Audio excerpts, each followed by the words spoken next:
eu enfrentei, durante toda a minha vida, muitos desafios, né? E, graças a Deus, eu consegui superar muitos deles. Por força das circunstâncias, até da época, eu fui acometido de uma poliomielite, né? E isso me deixou uma sequela que até hoje eu carrego. Mas que, no início de tudo, eu fiquei alguns meses, quase anos, paraplégico. Né? Totalmente paraplégico. Eu não conseguia movimentar braço, deixei de andar e etc. E graças à minha mãe, que era uma pessoa assim, extremamente dedicada à família, à comunidade, tinha uma liderança muito forte, minha mãe lá nessa comunidade. Até mesmo, a gente dizia que ela era enfermeira da comunidade, era costureira, era professora, era rezadeira, que dava renovação. Então ela era tudo ali, uma liderança muito forte. Isso, eu acho que eu herdei também um pouco disso dela. Acontece que eu tive que vir para o Crato. Aos 9 anos, no momento que eu tinha todo aquele prazer de estar na bodeguinha de papai ali, eu tive que ser desgarrado da família para vir estudar no Crato. Minha mãe dizia: Rubens, você, por conta dessa sequela que você tem da poliomielite, você não vai ter condição de trabalhar na roça, pegar no pesado, né? Então você vai ter que estudar. Eu sempre fui muito dedicado, né? Minha mãe era a professora, é verdade, era a minha primeira professora, era uma grande amiga dela, e essa amiga foi embora, era Yara, hoje ela mora no Rio de Janeiro. Queira Deus que ela estivesse assistindo para ver essa história. E então eu vim embora para o Crato para estudar. E meus pais eram muito pobres, sabe? Papai, ele trabalhava na agricultura, né? Durante o dia, na roça, e à noite trabalhava de chapeado, carregando caminhão de farinha. Nossa. Então, Meu avô trabalhou muito era assim. pesado. Meu pai trabalhou muito. Se eu não me engano, aqui no Crato tinha a antiga Soscol, que carregava, descarregava. Ali na Vila Alta. Meu avô trabalhou muito pronto. ali. Até hoje ele carrega umas dores nas costas. Papai chegava da roça, quando estava, às vezes, tomando banho, chegava os clientes dele, que o pessoal gostava muito do trabalho dele. Vamos carregar, vinha do Rio Grande do Norte, da Paraíba, os caminhões, aí pegava ele, ia carregar caminhão, farinha na serra, né, que ali produz muita farinha. Então, família muito pobre, né, muito pobre. Eles não tinham condições de botar em bons colégios. Eu vim morar na casa dos meus tios aqui. Me acolheram, né? Meu tio Chico, minha tia Cleide, já moravam aqui há muito tempo. Ele já era uma pessoa que tinha uma certa condição, trabalhava nas empresas por aqui. E aí eu vim morar com eles.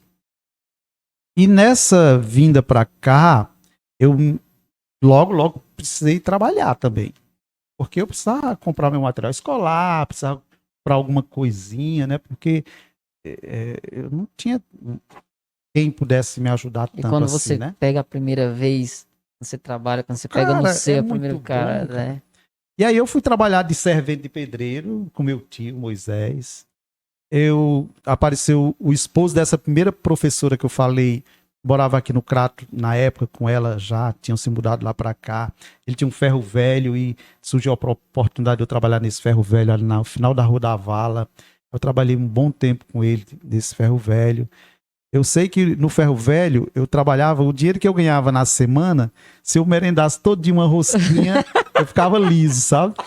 Aí eu tinha que economizar, cara. Era muito engraçado. É o famoso vender o almoço para comprar janta. Vem daí, né? Vem daí. Mas era muito bom, eu sentia que estava sendo útil, né? Era meu dinheirinho e tal. Acontece que eu tinha uma filosofia de vida, sabe, Diego? De tudo que eu fizesse, eu deixar uma marca. Sabe, eu fazer bem feito, eu me orgulhar daquilo que eu fiz. Eu sempre tive essa filosofia. Então, mesmo trabalhando no ferro velho, eu procurava dar o máximo de atenção às pessoas que chegavam, aquelas pessoas humildes, chegavam às vezes sujas, com aquele monte de ferro catado nos lixões e tal, aquela fedentina, tudo. Mas eu dava maior atenção, sabe? As senhorinhas, o pessoal gostava de mim. E então isso foi despertando a curiosidade das pessoas, o interesse da vizinhança, sabe? Observando e tal, o meu tipo de comportamento. O cara que eu trabalhava, ele gostava muito de mim. Pagava pouco porque, de fato, a empresa não tinha esses lucros todos, esses resultados, né? E aí é que, de repente, apareceu uma oportunidade para mim ter o meu primeiro emprego registrado, né? Eu tinha um tio que trabalhava no Grupo Almino, grupo que um empreendimento muito Grupo grande Almino aqui na daqui do região, Crato? aqui no Crato. Mas a história do senhor se confunde com a história do Crato, né? Desses empresários, dessas pessoas que É, fundaram empresas, né? de uma certa forma, eu vivi e bebi de fontes fantásticas, né? Grandes empresários me deram muita oportunidade. Essa experiência que eu tive no Grupo Almino foi de grande aprendizado para mim, sabe?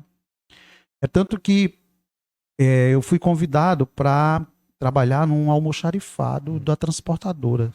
A Almino, no caso, é uma transportadora. Ele tinha uma rede de postos, né? Nossa. Grandes postos de combustíveis. Ainda tinha ali até não sei se fechou ali na perto da ponte. Sobe no final da Santos Dumont. No outro lado também, né? Final do Santos Dumont. Exato. Exatamente. Então, eu fui, minha primeira experiência assim, registrada numa carteira, que para mim foi um passo gigantesco, aí foi trabalhar nesse almoxarifado da transportadora. E assim, eu cheguei lá, não entendia nada de caminhão, só nada, cara. Mas eu comecei vivendo essa primeira experiência de emprego e me dedicando, sabe? Os mecânicos iam pedir determinadas peças, eu ia lá no catálogo, estudava aquilo. De repente, as pessoas tiravam o horário do almoço, eu não ficava na empresa, abria os catálogos, aí abria o capô do caminhão e ficava olhando as peças, comparando, vendo a referência, identificando tudo.